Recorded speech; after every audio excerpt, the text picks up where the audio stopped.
Gonna start the recording. There we go. Yeah, maybe we can just start with introductions and we'll do announcements and move into the COP discussion as people are joining. I can go first. My name is Gina Fiorelli Duranlo. I am the CLEAN program coordinator, and CLEAN is housed within series at University of Colorado Boulder, but I actually work remotely from Vermont, so I'm on East Coast time, but that's me. Eric is next to me in line here. Thanks, Gina. Eric Havel, I'm located in Oakland, California. I do informal climate literacy education for somebody coined this term K to gray, so the kids all the way up to adults, and a lot of professional development workshops in this space. Been kind of involved in it for the last 30 years. Work at a public science center part-time. I was there 22 years full-time, and then now I'm part-time working with teachers, and then full-time with a group called Community Resources for Science in the Bay Area. And we connect and create opportunities for teachers to work to PDs that we develop and deliver a lot around climate literacy. And then also connect teachers to resources like field trip opportunities, getting grad students into their classrooms to teach science of various topics.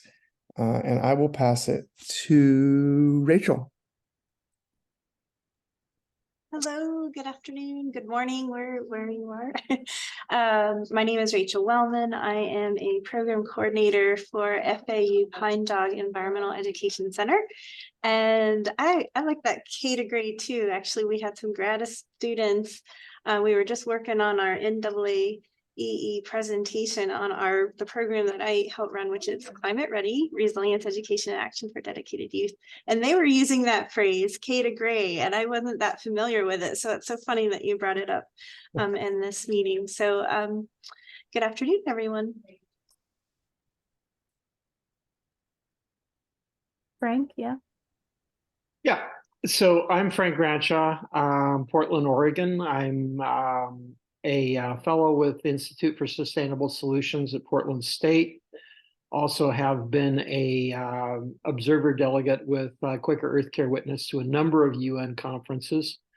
And I guess in the K to gray range, I'm more 16 to gray range, since I work a lot with undergraduates. And so I'm going to, Wendy Johnson, have you gone? I don't think you have. Okay. Nope. This is my first time joining the CLEAN call. I recently took a teacher support partnership specialist with the National Center for Science Education. And prior to that, I was teaching high school science.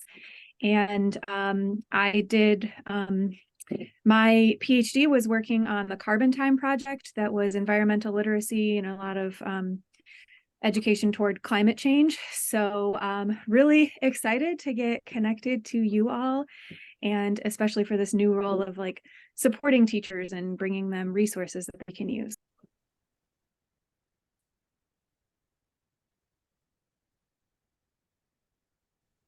Maybe Jim next. Hi, everyone. So I'm Jim Callahan with Mobile Climate Science Labs, and which is an organization, a volunteer organization that always is working with larger programs and part of them within them. And so specifically, we are now part of two schools in Washington, D.C. One that, as far we're going to double check on this, but as far as I know, these are the most advanced, most in-depth classes on climate change and action in the United States, and they're deliberately meant to pull the entire bar up for everybody. So when a school or a school district says, oh, we can't teach climate change, or maybe we'll allocate 2 hours a year to, in a class, is okay, well, we've got a teacher who's teaching it over 200 hours a year. Okay, and that's what we got. So in addition to Lowell School, where we have an elective class, which is just double the amount of time, and I'm about to talk to the teacher, so I may go off this call because we're getting ready for the first of the class this time. And then we have a second school in Southeast DC where it is climate change and action is being taught 5 days a week all semester long, and then we'll repeat in the spring, and then we'll repeat in the fall. This is an ongoing class on climate action basically it's a full out class, and so that kind of raises the bar of the whole place for all of us. And they all, by the way, they all use the clean resources. Clean resources is a fundamental part of these classes. So that's enough. Maybe, but when yesterday we were at an event with Sunday we were at an event with 300,000 people promoting the clean work in our work. So that was quite successful with the Girl Scouts. So Anna, should we go for you? Introduction, who you are and what you do for us all.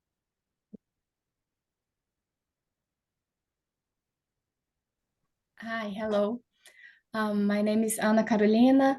I am talking from Brazil. I am a volunteer at Care About Climate. That is a youth-led organization about climate. And I am the lead on the COP from Home. That is our initiative for people that are not going to COP, that cannot be physically present at COP, but a way that they can join us virtually and participate on the activities.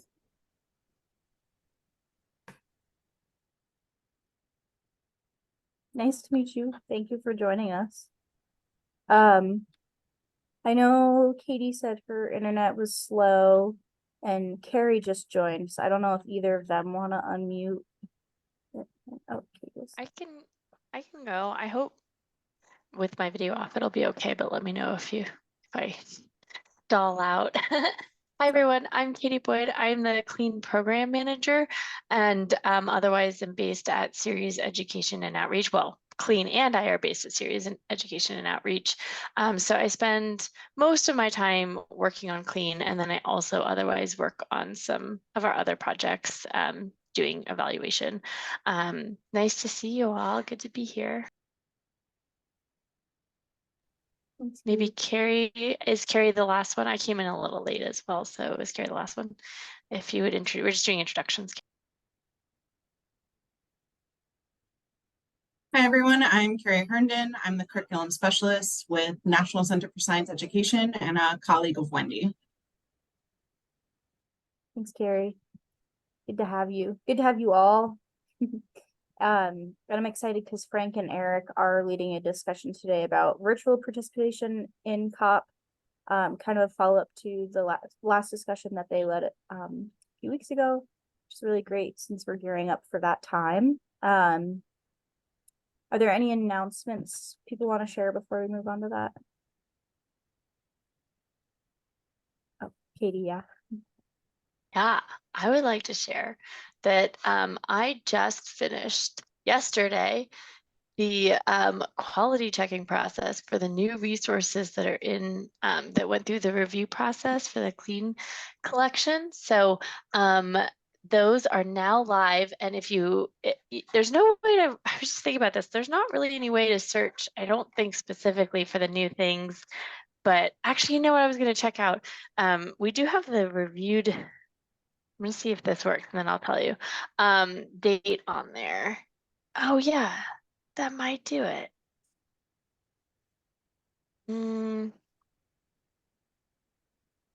No, it didn't do it, sorry.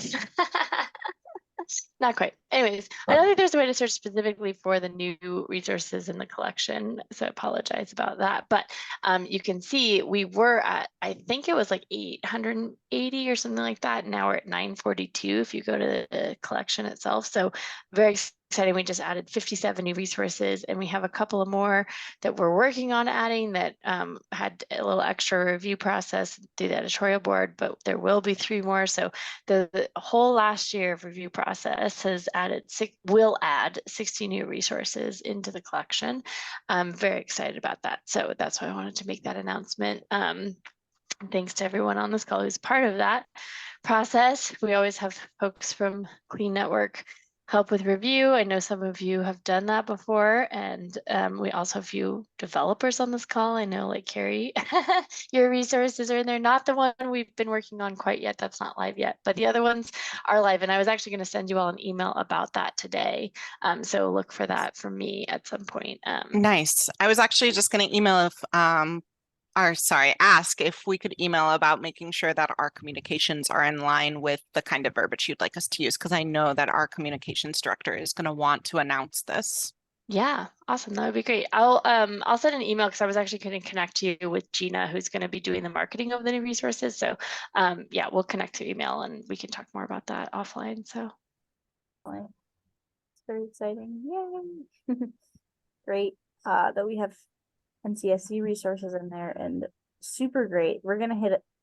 Yeah, we're gonna hit 1,000 soon. So that's just very exciting, and is because of all the hard work that Katie has done putting together a really rigorous review process and making sure that everything is quality. So yay for that. Any other announcements? We're gonna just here in Oakland, looking at hosting a resource fair for teachers. We, during COVID, we had a history of partnering with the two organizations I work for would partner to run a in-person resource fair. We invite a bunch of the local science education providers, the science centers, zoos, other providers. Jim has been to many things at Chabot, for example, showcasing his mobile science lab project. And so we're excited to do that, but it's interesting. We're finding right now we have a lot of providers, like almost 20 partners that are up for doing tabling. Katie, thank you for orchestrating getting us the CLEAN information card. So we're going to showcase CLEAN. CLEAN's also providing a gift card. We're going to do a raffle at the end.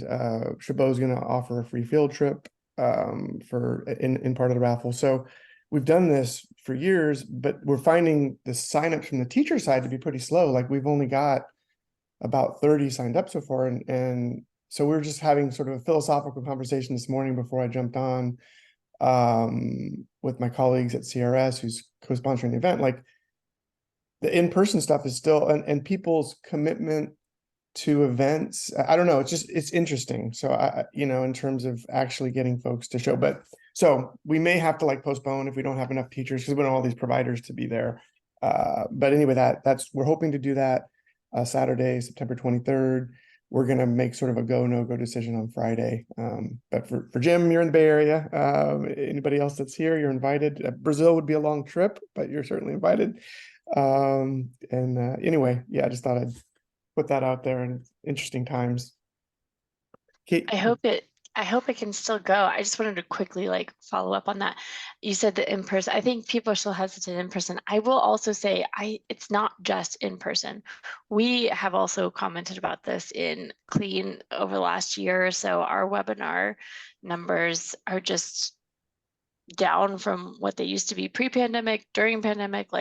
It's just and we actually talked with some folks we're connected with through our advisory board, sort of on the education side advisory board, about what to do to kind of help our professional development webinars be more successful. And that was something that we heard from folks who are teachers and work with teachers. I think a lot of educators are just really feeling burnt out right now. And any sort of professional development, they were saying that a lot of their teachers are struggling to sort of just keep up with the professional development that they have to do for the district level, and aren't taking a lot of other extra things on that they used to do more of. And so I think some of that's coming out of the pandemic. I think it's a lot of just, the profession. And so I just want to kind of throw that idea out there that all of us are sort of, I think, struggling with this, how to really engage teachers in professional development, especially around climate change education, because it's so important and they really need it. And I think they're interested in it, but it's just, how do you do it? And so we're talking about ways of even moving some of our webinars to be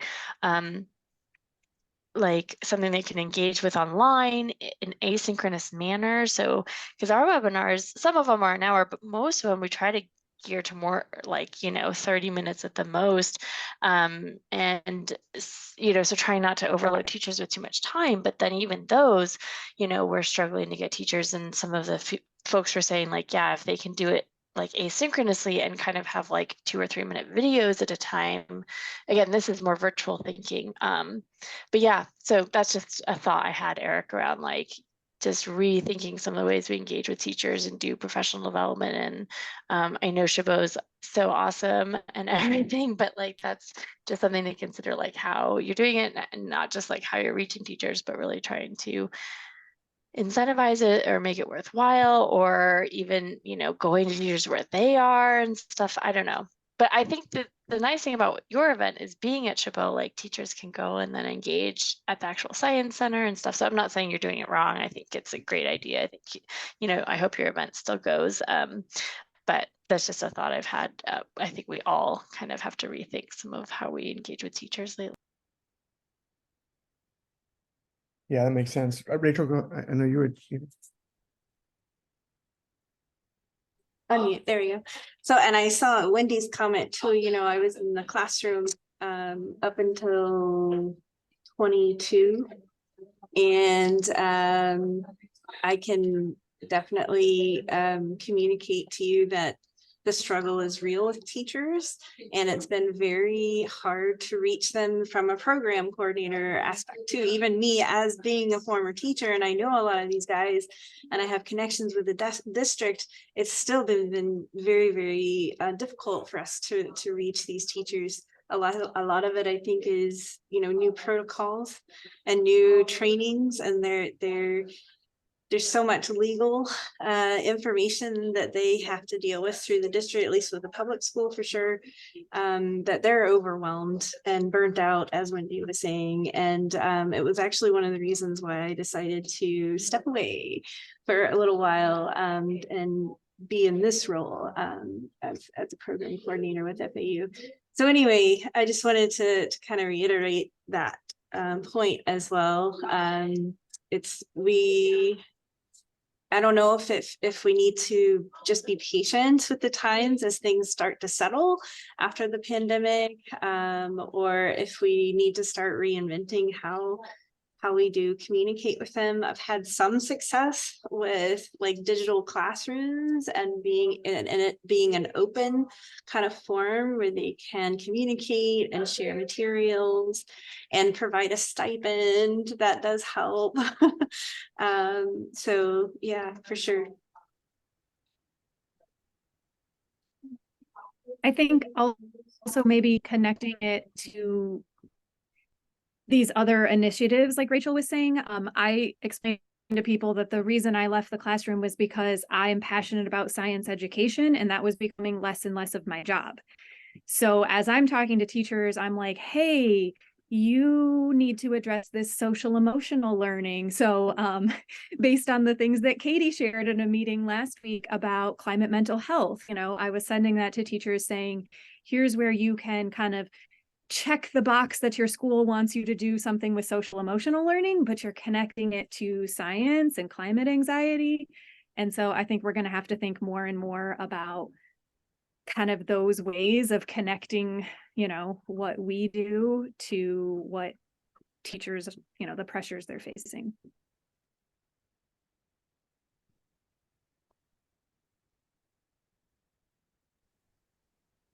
I'm going to jump in here. I don't want to cut the conversation short.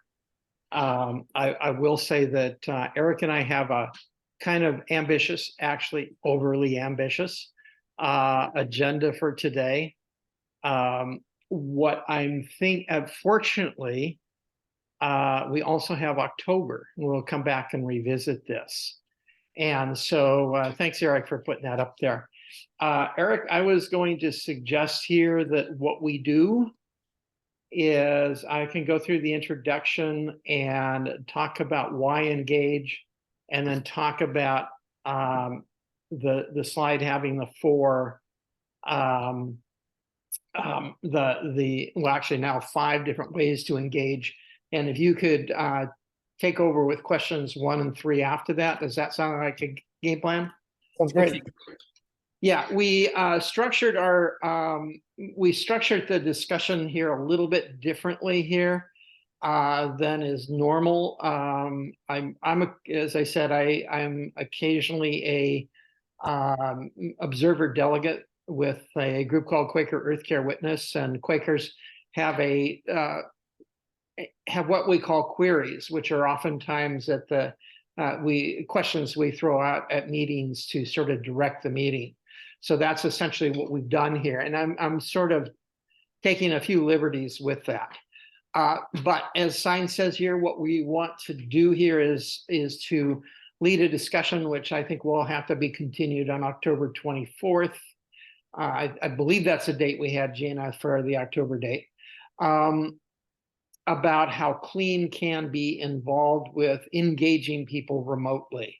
What's on the screen right now is this upcoming COP 28. It's the translation of that 28th Conference of the Parties to the United Nations Framework Convention on Climate Change. They won't let you in the door unless you can say that at the COPs. No, they oftentimes do. Anyway, it's scheduled from November 30th up to December 12th. I'm really glad Anna's with us here today. I'd hope to have a few other folks who been part of the CLEAN network who are also have been involved at the COPs. I'm hoping that next time we have this conversation, they will be here too.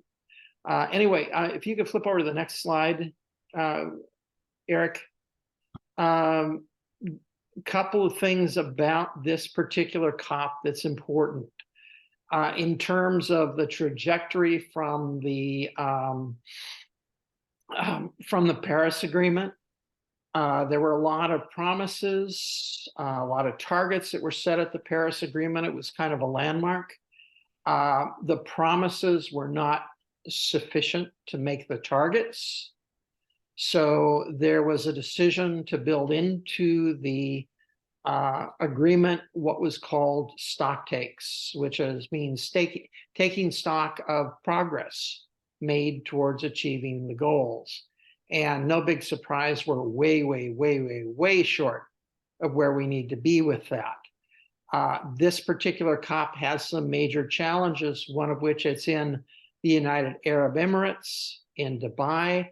And as if that wasn't enough, the president for the COP is, in fact, I believe he's one of the energy ministers for UAE. He is definitely a CEO of one of their national oil company. So there are some real challenges about what's going to happen with this, how accessible the COP's going to be, etc. Can you flip over to the next slide there, Eric? Eric's going to come back and talk with us about this next discussion question, but you go over to the next slide. Why engage with UNCC events like COP28? Ordinarily, if we'd had a little bit more time, I'd actually open that up to hear from folks. But what I want to do in the interest of getting to some more important questions is, if you'd go over to the next slide, Eric. There's, in my own estimation, oops, nope, you were right. Go back to nope. That way. Yeah, that one. And in my estimation, there are essentially three very important reasons. There are a lot of folks out there who say it's not worth being involved with the UN process any longer because it's failed so miserably. It's moving at glacially slow rates, and we've got increasing urgency. And I'm saying that despite a lack of real progress in the face of increasing global urgency, the UNFCCC remains perhaps the only international table still having some public accessibility and accountability. So G20 and G77 summits really don't make it in terms of being able to get grassroots participation. Oftentimes, those of us who deal with state climate policies or even local planning, local city climate plans, realize that UNFCCC decisions and what filters out of the IPCC reports, they kind of provide a framework for what happens in the local level. So they're not irrelevant. But most importantly, without increased public attention to an engagement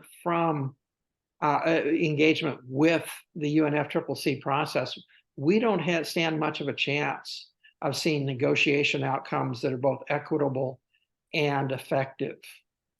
Okay, let's pop through the slides here real quick, Eric.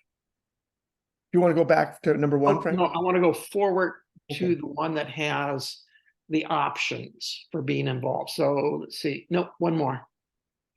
Yeah. So the one this is where essentially we're hoping the discussion today, but also the discussion on 24th in particular, leads us to talking about as a network, which is some ideas of engaging locally with international online events. And I've got 5 different categories listed down here just as examples. So these are not exhaustive.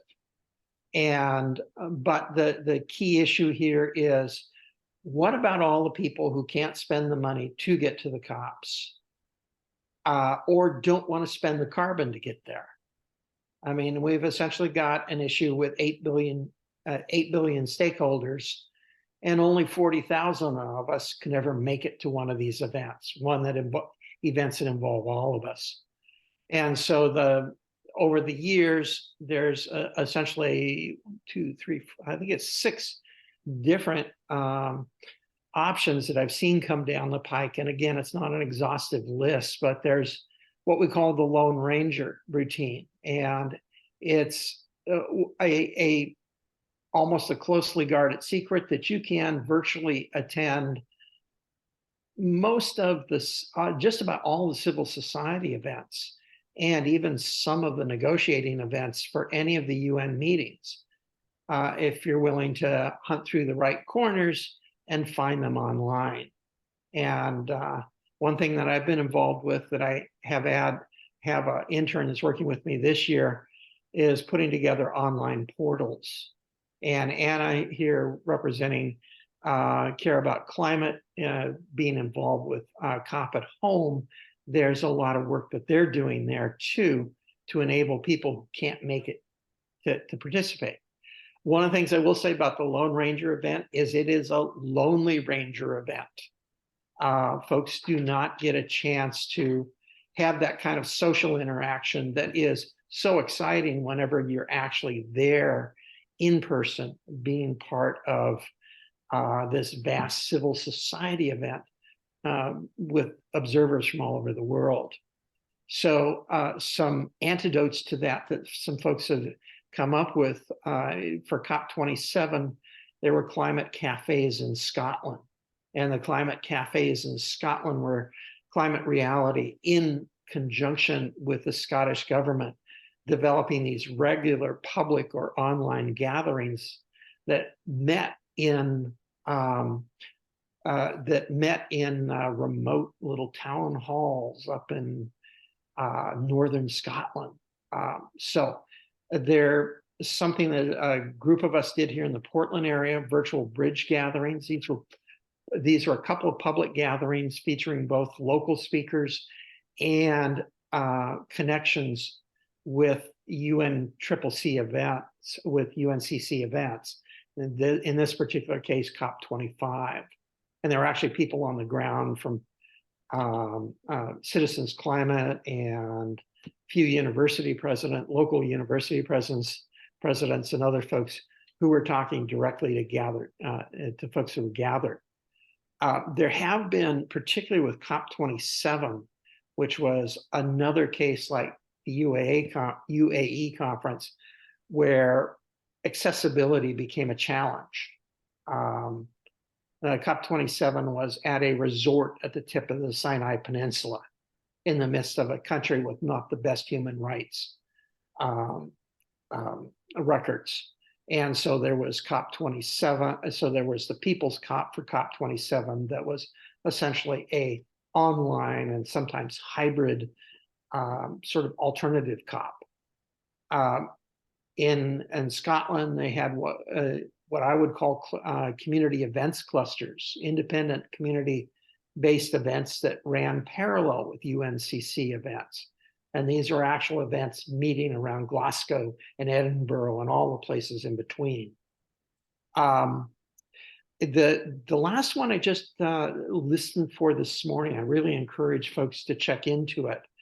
ICLEI, which is Local Governments for Sustainability, have apparently been for at least a year now, been doing what they call mini COPs or local stock takes for climate emergency. And one of the things I intend to do is to make this slide deck accessible to folks, and so you can actually be able to click on there and find out more about them. But I got really excited about that and sent out an email to those folks this morning. So yeah, that I definitely recommend looking at them because there's a really excellent model that's pretty well developed. So with that, I'm going to shut up and turn it over to Eric, who's going to lead us through a couple of questions here. And I'm looking at time. Oh, we're actually doing pretty well. So Eric, why don't you navigate us through some questions here? Yeah, thanks a lot, Frank, and thanks for all that framing. And I'm also kind of thinking about the conversation we had about, teacher engagement, some of the stuff that's been happening kind of in chat around hybrid events and accessibility. And so this is kind of the same kind of question, right? Is how do we open up an event that, as Frank shared, engages 40,000 when we have a planet of 8 billion people that are experiencing, challenges of climate change. And so I kind of wanted us to think more philosophically about the broader question is, well, this is more of a pointed question. Have you been involved with climate change? So maybe, and maybe I'll just take us out of the slide deck for a minute, because I think just talking to each other is probably a nice way to kind of talk about this. But just a show of hands, you can do a physical hand or virtual hand. Who has been involved with climate meetings before, UN climate meetings in some way? Great. So yeah, so 4 of us. Great. So half the folks. Really quickly, and who would like to be, maybe for the rest of the folks in the room. So just looking at Carrie and Rachel. So great. So there's some interest as well. So I think that's the broader question is this important, right? This is a signature event that happens every year. And in my mind, it's a great way to reconnect to climate change as a global community, right? Because it's in the news and things are happening. So from that standpoint, I think there is value. Of course, we're all in this climate space, so I think we personally find value, but we hear the other sides of it. Why are people going halfway around the globe, as Frank shared, and burning carbon to do these things? So Frank's idea of remote engagement and opening this up, I think to me is really appealing and interesting. That's how I've engaged in the last 2 COPs, has been virtually. I've never been in person, and I'm hoping to engage again virtually this time, and potentially go to the one in Australia, which will be COP29 next year. So all that to be said, it's yeah, maybe folks just going around the room, and maybe I'll start with our partner from Brazil, since you've been and you're new to the call. Tell us a little bit more about your project and how you've engaged in the process, because it sounds like a parallel effort to kind of what Frank and I are working on. Yes, thank you. And thank you for inviting us for this meeting. It's really a pleasure. And I remember Frank for the course last year. We did a COP training last year, and I remember Frank. So I will try to be brief, because it's a topic that I am personally passionate about. It's because my first experience on a UN climate event was this year, with Bonn conference, but it was virtually. I couldn't attend at Bonn in person, and also a lot of people from our delegation, because all of us are youth people, so we have a lot of concerns, a lot of difficulties, especially financially, and also we have some visa problems. And the opportunity to join it virtually was really the solution for a lot of us. And it was great. And it gave us more experience on how to improve the COP from home. The first COP from home that we did was last year. It was a great experience. And this year we want to improve it even more because at least at my experience and researching here and in Brazil and internationally, most of opportunities to join COP remotely is more to watch. And I think that people really want to feel as being really part of COP, not just receiving news and watching the news and receiving some kind of information about COP, but really feel as part of this process. And I think that this is something that we are trying to do this year. Maybe trying to see how people, which are their expectations about COP, their main concerns, especially since it's a process that allows us to engage and see the problems and the solutions from local points. So this year we are trying to do a few live sessions that we think that can be a good thing from people that are at COP, our delegates. And so people from home can connect.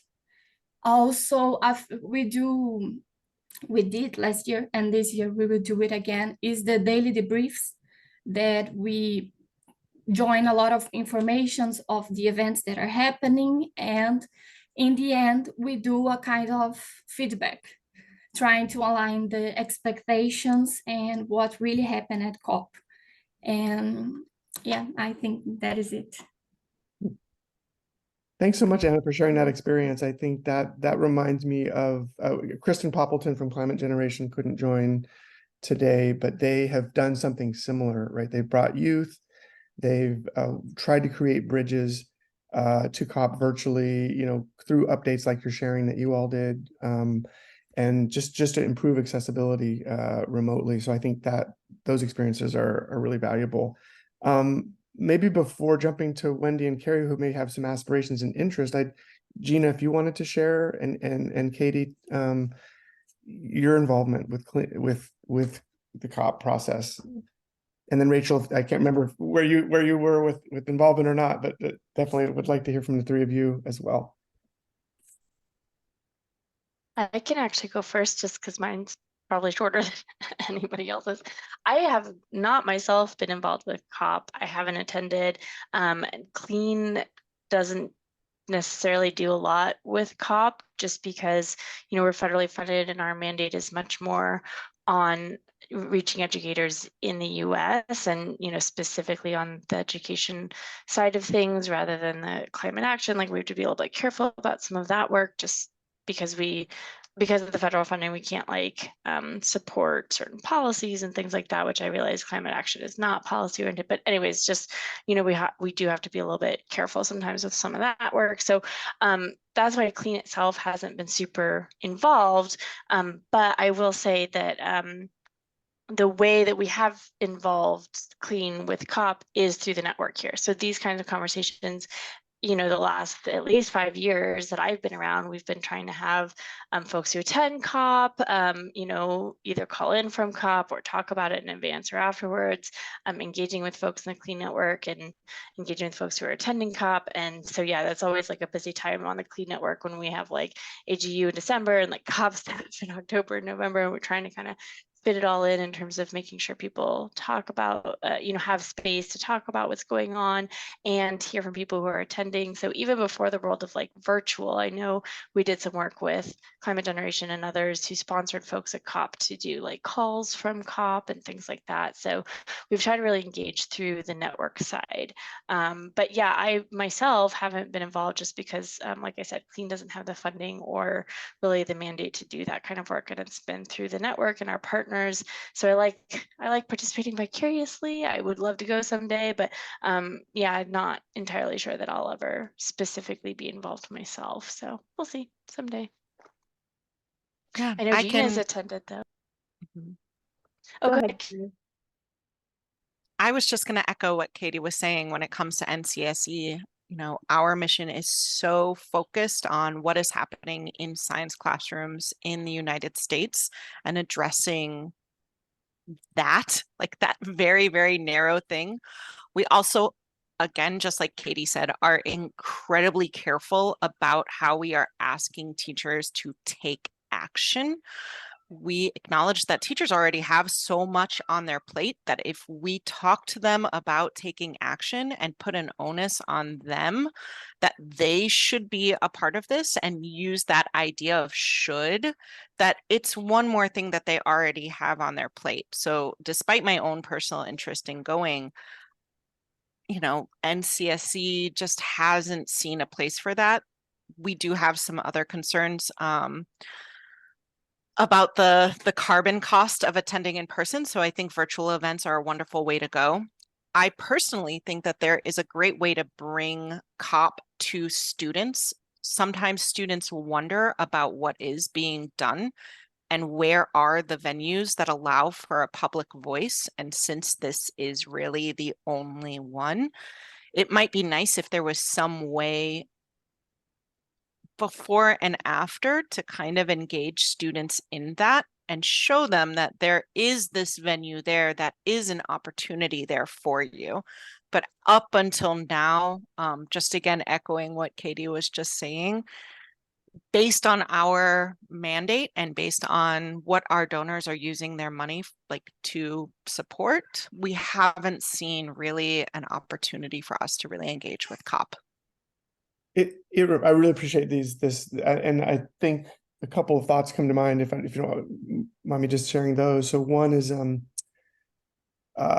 that I think the idea aspirationally, Carrie, what you're sharing, like I think for students in particular to see themselves in all these different roles, whether they decide to become a domestic educator, and kind of run with some of the things that NCSC is working on and CLEAN's working on. NOAA also is, largely domestic mandate, right? It's a government agency, but also that they see themselves as future world leaders, global leaders and part of a global family and this global struggle that we all have. And I'm thinking, Anna, back to your sentiments about Brazil and accessibility, affordability, visa requirements. I mean, all these things that the global South in particular is more challenged with. And that's been, a huge center point of the COPs, right? Is the global South, loss and damages experienced by the global South, but not having representation in the COP dynamic as a result of this, right? And you take, and I've kind of brought this point up in the past for some of you that have been on the calls, that the UN structure itself is not egalitarian, right? We've got 5 Security Council members, none of which are in the global South, right? So we've got Russia, United States, China, France, and Great Britain are the permanent Security Council members. So the structure of the UN specifically, who hosts this event, puts this on, is not modeling inclusion, right? And so I think all of these things are part of the conversation, and how can we, one, break open the structure and democratize the participation. And Anna, to your point, that we're not just hearing sound bites from the dignitaries, the 40,000 are there, and a subset, by the way, of which are actually the decision makers, right? But meaningfully engage, so I imagine like the way we're proposing virtual events and hybrid events, that you can bring in experts and have them share real expertise and experience at the same level, even by not attending. That representation can be very powerful from our colleagues from all over the world. So I feel like this is part of what I think we're trying to get at is really accessibility and empowering the voices that aren't being heard, right? So that's some thoughts, but I'm going to pivot to Rachel. Love to hear your thoughts. I guess I've had a lot of thoughts going through my mind through this discussion. I guess you guys are aware of the youth advisory group, right? So I think that's one way certainly youth are being involved. For me personally, being involved in any of the COP meetings, it's more or less an observer, and of course, and looking at any kind of reports from it, the highlights, etc. I do teach about it. I let my kids know about it, that it's an important part of what we're trying to do as a global community towards the hazards of climate change. So it would be great if there was something even greater than just the youth advisory group, if there was some way for kids to have like even somewhat of a youth summit or something involved with it, like we've done here in South Florida, and I know that the Wild Center and other folks have had youth summits. Wouldn't that be neat if there could be something with COP meetings similar? Helpful. A couple of, it's one of the, and this is me learning virtually, right? Again, not having ever been myself, and Frank maybe can speak to this more, and Gina, with the structure and how they run, but they have things called pavilions at the COP, right? So they're thematically showcased pavilions. There was a youth pavilion last year, and the youth were expressing these exact things about wanting not just to be, they wanted to be heard, but they also wanted to be like treated equally. Like in some cases they recognized we need more experience. We want to hear from the practitioners that have the experience, but in some cases we want our voice directly heard, parallel and at the table together, right? So there was that. I thought that was a really positive development. There was a Mediterranean pavilion, and this is the one that intrigued me because my entry point into climate education was back in college when I learned that California has these 4 other climates that are like ours around the world: Central Chile, Cape Town, South Africa, Southern and Western Australia, and the whole Mediterranean basin have cool, wet winters and warm, dry summers. And we're all experiencing the same things: droughts, wildfires, water shortages, challenges with our agriculture. These are bread belts for the world, right? We can grow all kinds of stuff in these Mediterranean regions. There's a lot of people living in these regions because they're very temperate, but we're all experiencing the same challenges. So sharing best practice with each other, to me, is hugely powerful opportunity. And Griminos Mastroginos was a UN undersecretary who started this Mediterranean pavilion, and his vision for it last year was mainly to unite the Mediterranean basin itself. So North Africa, Southern Europe, in a conversation, and you've got a huge diversity of people just in that region alone, right? But we're all experiencing the same kind of climate and challenges, but with a diversity of people. But then to expand that, he also brought in there was an in-person person from Australia, and they talked across these Mediterranean climate spaces, like, yeah, we're dealing with fire issues, and we're dealing with this shortage, and here's what we're doing in Australia, and what are you doing in Europe? And so that was the beginning of a similar conversation that I could imagine, like Anna, what you're saying, that what if we had all 5 of these regions represented, some of which it's fine to do it digitally because those stories are what is the most powerful, right? It's not that you have to be there in person, but that you're really hearing the experience of these folks experiencing the phenomena, and 2, more importantly, like, what are folks doing? And I know that there's a lot of climate sharing happening at the global level and a lot of partnerships, but I think, to me, that's, and you can imagine those kind of conversations happening really powerfully across the globe in different ways. But just this idea of more voices being heard, not just that we're just watching on television, but we're interactively involved in a conversation. So I really appreciate the hybrid sentiments, even as it goes back to our teacher involvement too, because bringing in experts to do a Zoom call with a group of teachers and provide some of the best events. There's some places that have done, I sit on this board in Oakland that has a really great boardroom space, and we do hybrid events all the time. It's very effective. The voices of the folks on the screen are equally heard to the voices in the room, right? And so it's truly a conversation.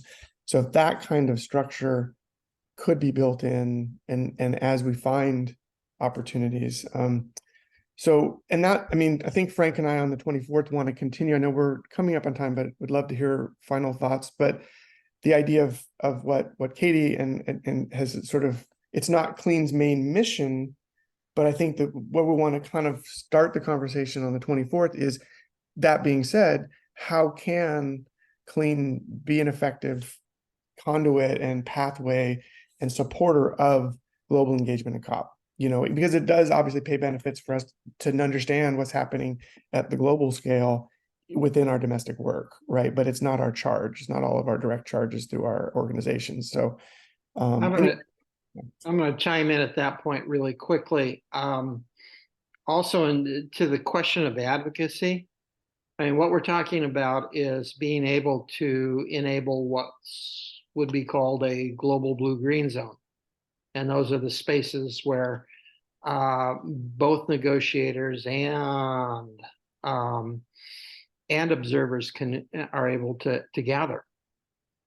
And what that amounts to is being able to find, I mean, rather than being into an advocacy direction, I think one of the things we're shooting for is how can we provide conduits? I mean, how can we provide avenues for the rest of us to be able to have those same experiences that those of us who've been observers have had? And I will say part of those are conversations, not advocacy in the sense of, oh, go out and buttonhole this negotiator or that negotiator. It's more of the Talanoa dialogues that happen. Anyway, I'm shut up. Yeah, I'll just add that as a teacher, last year was the first year I was using NCSE resources and introduced the UN Sustainability Development Goals. And my students were really, really, really interested in that in a way that other ways of talking about climate change hasn't interested them. So that was why I came to this session. I actually thought this was the energy one this next week, but I was like, actually kind of anything with the UN is kind of piquing students' interest as, you know, there's this huge sense of hopelessness and no one's doing anything. So when they hear that like, students really have no idea what the UN does, but it sounds very important. And the fact that they're making climate change really important is like heartening to students. And yeah, I was loving Carrie's ideas of like, how can we kind of capitalize on that and like direct, you know, whether it's like any kind of virtual attendance or just things sort of connected to it to make students aware that these meetings happen. Yeah, I think that anything regarding the UN taking action and thinking that this is a big problem and trying to address it and trying to unite people, students are really interested. Yeah, thanks, Carrie. Go ahead. You're on mute, I think. I was just going to say that I agree with Frank that it is really hard to give people that same experience, even if you were to take these different presentations and make them asynchronous and allow people to present or watch them, excuse me, on their own time. You know, to a certain extent, teachers are PD'd out and they just don't want to sit and even watch an asynchronous session on their own time. I have been sitting here and like postulating in my own mind, like how could we create in the same vein as a model UN that a lot of students participate in, a classroom friendly model COP where they could learn about the Paris Agreement, learn about the history of COP, learn about the different pieces that go into making it happen, the virtual side of things, and why there is a need for that, thinking about what Anna was just talking about and what Eric has hit on, and have them be stakeholders and use asynchronous presentations or even conversations from the previous year or that year in order to help them make their own kind of COP agreement to see how complicated it is. Of course, this is such a big undertaking that not many teachers would probably be willing to do it, especially within the first couple of years. And so now I'm trying to just think about like what is an easy way? I'm thinking like March Madness, which is just like March Madness for basketball, but with animals instead. But it's really engaging for students and they love learning about it. What is some way that we could do something very similar that would get students and teachers really instantly hooked in this kind of understanding? I really like that idea, Carrie, of like, because I was part of the Model UN effort at in college and really liked that idea of just, you know, each student could represent a country or could represent a region or something, and just yeah. And then one final example of kind of speaking to what some of you were sharing. 2 years ago, when I was digitally involved in COP, I had a chance to share a video as a result of, some of you know Deb Morrison, a connection she made. And in that video, I kind of unpacked my own climate story, but I also showcased a high school effort here in Oakland and what students are doing with a community garden and its connections to climate change mitigation and other things too, like food security. And so it was student voice being shared at COP digitally. So I think there are those opportunities. And I'm gonna just again kind of prime the October 24th pump, or not pump, electrical charging thing. With this prompt that I think we kind of, Frank, we're hoping to leave you with. So what could the Clean Network do to support and or generate avenues for remote public engagement with the COPs and other UNCC events? So that's kind of a placeholder for, you know, month and a half down the pipeline when we want to kind of revisit this, but very specifically with Clean. And I think being mindful of what Katie shared, what Carrie shared about sort of the main objectives of Clean and mission, but then some of the things that you all have shared. So kind of come back, connect the dots there. And a very quick comment on this particular question. One of the reasons for having this conversation in this, something Carrie said really touched something off in my brain in terms of why we have this kind of conversation in this group in particular. Because when Carrie was talking about her idea, the name that came to mind was Tamara Ledley and her work that she's doing with Climate Interactive. And then I think about what Anna is doing and CAC is doing with doing with COP at Home. And as we look at this question number 5, think about what we are doing in our individual little places that could be brought together within the Clean framework. Any final thoughts from the group? Really appreciate the conversation, and I also love the placeholder of just engaging with teachers in general, like we were saying in chat. Like let's keep that parallel conversation going, because that's real. And thanks so much, Gina and Katie, for hosting us again. Great to meet you first time. Thanks, everyone. Yeah, Hey, thank you Eric, everyone for joining us. Katie, go ahead. do you mind just sharing that one slide that had all the different virtual engagement options for COP that when Frank was talking? Yeah. I'll just share we'll share the whole slide deck with yeah, no problem. Oh, or right yeah, now. if you could share, or Yeah. I was gonna say right now so I could take a screenshot, but actually we don't normally ask for slides for informal discussions days, but because we don't usually use them. But actually that's a great idea. Do you mind sending these to Gina and she could post them on the website? Yeah, for sure. Yeah, and here it is, Katie. Can you see it okay too? For a quick screenshot if you want. I'm going to take a screenshot for myself, but then yeah, let's share these for folks who are watching the recording. Thank you so much. Appreciate that. Sure. And Gina, a quick question for you is that these are recorded. How quickly are the recordings available? Takes about a week, right? Okay. I think it just depends. We have a student who does these.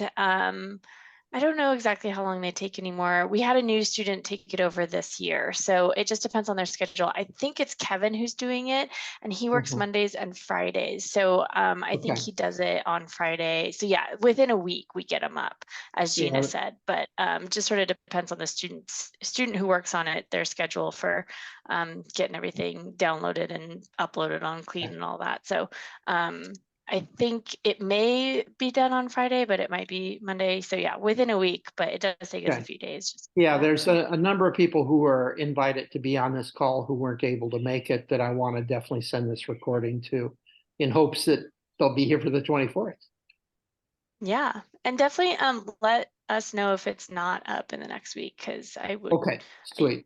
We like I said, we just switched the student who's doing that, so they've been doing it, but if it's not up in the next week, I would want to check in with them and make sure that they are working on that. So thank you. I'll drop. You can get a hold of Frank and me, but I'll drop my my email in the chat as well. And if you all want to be shared on the slide deck directly, is that okay, Frank? Or you can? That'd be perfect. Go for it. Okay, great. Thanks, everyone. Really, really nice conversation. Yes, great conversation. Thanks, Eric and Frank. Thanks, everyone. Yep. Bye. Thank you. Thank you. Anna, good to see you. Mhm. Okay, Bye.